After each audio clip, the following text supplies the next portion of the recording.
Hi there, hope you're keeping well. So today let's look at how fasting can actually improve the efficacy of chemotherapy. So there's ongoing clinical research pointing to the fact that both in humans and animals, for the animals, they're actually very successful, that the response to chemo is a lot better when the animals fasted.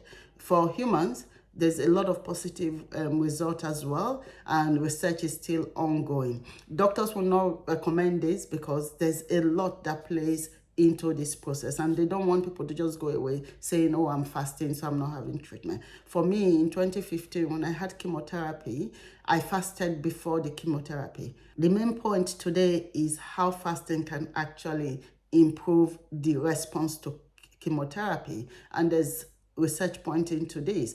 This is because of the fact that cancer cells are more susceptible to chemotherapy because they are very active and highly reliant on glucose.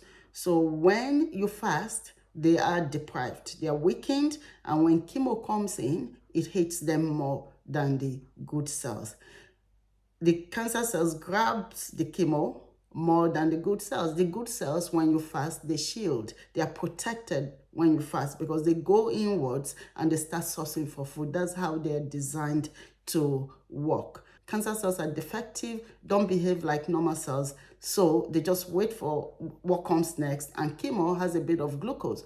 Cancer cells will grab 15 times glucose of every glucose that comes into the body, more than the normal cells anyway. So, but when we fast, the cancer cells are just vulnerable and waiting for the next meal. But the good cells are shielded and actually are sourcing for food inwards. That's how they are built to work. Yeah? So that's the logic behind fasting before going into chemo. So that's different from fasting just to cure the cancer and you're not having treatment. I don't recommend you just make that decision without medical advice and professional guidance, because for me, the kind of cancer I had was an aggressive, fast-growing one. And if I had made the decision that I was going to just fast, I don't know what would have happened because it was growing anyway. I couldn't eat a lot, but the cancer was aggressively growing. Yeah, so don't be careless.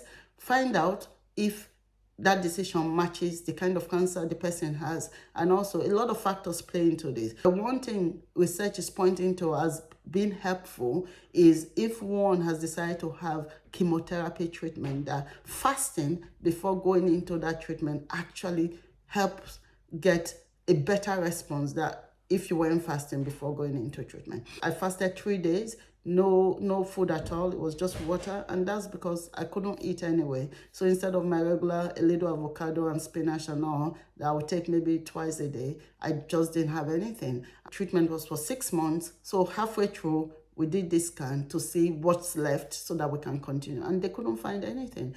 I give all glory to God for that and the wisdom to just have a strategy to approach treatment. So don't do it all yourself, but get professionals involved if you want to fast. You hear of people fasting for 40 days, their cancer went, but every cancer type is different.